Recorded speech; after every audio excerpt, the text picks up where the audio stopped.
Bonjour cher internaute, que Dieu nous bénisse.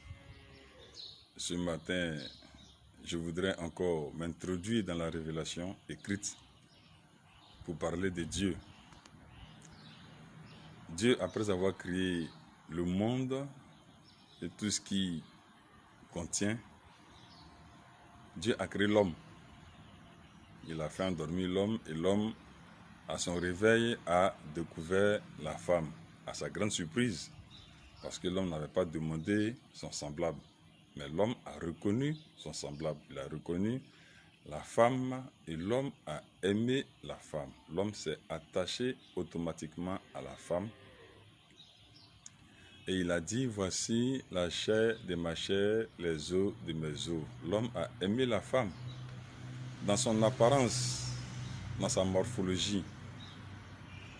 Voilà comment déjà l'amour de l'homme pour la femme est un amour originel. Je ne dirais pas naturel, originel. Parce que c'est un sentiment que Dieu a mis en l'homme d'aimer la femme. Et la Bible continue pour dire dans un passage que les hommes doivent aimer leur femme. C'est un rappel. C'est un rappel à l'homme, mais aussi c'est une manière d'interpeller la femme pour qu'elle soit toujours en sécurité. Et Dieu encore, dans sa même parole, dit, femmes, soyez soumises à vos maris. Voilà. Et il le dit aussi pour lui rappeler à la femme, même pour attirer un peu plus l'attention sur le fait que l'homme a suivi la femme dans le péché, pas par idiotie, mais par amour. Pas par stupidité, mais par amour. L'homme s'est engagé fermement à défendre, à protéger et à périr pour sa moitié. Voici l'amour originel de l'homme pour la femme. Voilà. Et la Bible dit que c'est à cause de l'homme que la femme a été créée et non à cause de la femme que l'homme a été créé. Voilà. Et donc, ça veut dire encore que la femme dépend de l'homme. La femme appartient à l'homme. Et la soumission dont Dieu a parlé revient à dire que la femme doit épouser les opinions de l'homme si vraiment elle veut marcher avec lui. Voilà un peu ce que dit la Bible dans l'union de l'homme et de la femme. J'ai relaté ces propos pour aborder la notion de mariage. Parce qu'aujourd'hui, nous nous marions. Les hommes et les femmes se marient. Mais nous sommes dans un cadre spirituel religieux, donc je vais parler du mariage religieux. Voilà. Aujourd'hui, les communautés chrétiennes ont des tendances à confondre le mariage religieux et le mariage civil dans la pratique. Dans la notion, ils veulent les concilier, alors que c'est deux mariages qui sont différents, qui ne sont pas liés, qui sont très différents. Et le mariage chrétien, lui, il s'arrête à partir de la dot. Une fois que tu as doté ta femme, elle devient ton épouse légale.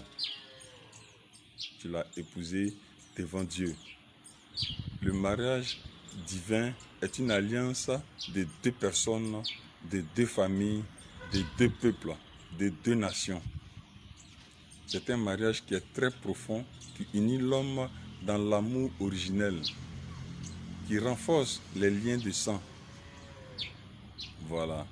Alors que le mariage civil, lui, il se fait pour unir les biens. Il se fait pour unir les biens. Et les formules de sentiments qui se prononcent à la mairie sont des formules de visu, juste pour ne pas que le mariage civil soit choquant. Mais il garantit plus le matériel. Alors que la dot, la dot garantit l'amour.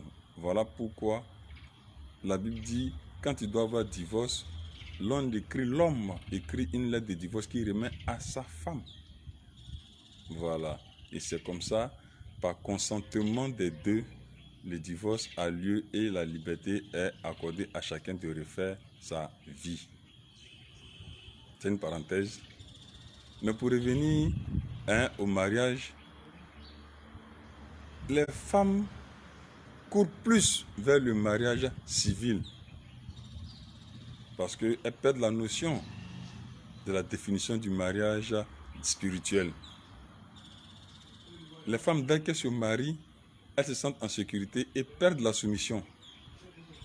Elles perdent la soumission parce qu'elles se disent qu'elles ont déjà eu ce que l'homme a comme patrimoine, comme son être. Alors que l'homme, il donne son amour à la femme. Voilà. Donc, concernant la notion du mariage, il doit avoir une réforme qui mette l'homme plus en sécurité, puisque c'est à cause de l'homme que la femme a été créée. Aujourd'hui, les guides spirituels, sinon, l'humanité a tendance à faire plus de faveurs gauche à la femme et on voit aujourd'hui les femmes en train de prôner l'égalité des sexes et du sexe, et l'émancipation et tout ça. Voilà, la spiritualité ne doit pas se confondre à tout ça. La religion ne doit pas se confondre à tout ça. Voilà, la religion doit avoir une pratique authentique liée à Dieu dans un esprit. Voilà, depuis la morale, la psychologie, la religion doit hanter le pratiquant. Voilà, donc c'est pas une vidéo pour choquer les femmes. Voilà, et d'après les versets que je viens de citer, et tout ce qui s'est passé depuis le jardin d'Adam, comprenez que les hommes vous aiment. Un homme qui aime sa femme, même sans le mariage légal, elle va avoir le code bancaire. Sans le mariage légal, elle va avoir la procuration bancaire. Sans le mariage légal, elle va avoir les papiers de la maison que l'homme a construit. Voilà. Mais si vous voulez garantir votre sécurité affective par le mariage civil, vous voyez déjà que vous êtes en train de prôner l'intérêt matériel du mariage et non l'intérêt affectif du mariage. Donc à ce sujet, je pense que ceux qui ont l'habitude de répondre à mes commentaires, je vous prie de vouloir achever, sinon de pouvoir terminer les débats quand nous les entamons. Voilà, j'aime bien la contradiction, parce que la contradiction met en exergue l'intelligence. Voilà, mais je souhaiterais que nous allons au fond et au tréfonds des débats jusqu'à la fin. Voilà, voilà, étanchez ma soif, s'il vous plaît, chers correspondants. Que Dieu vous bénisse.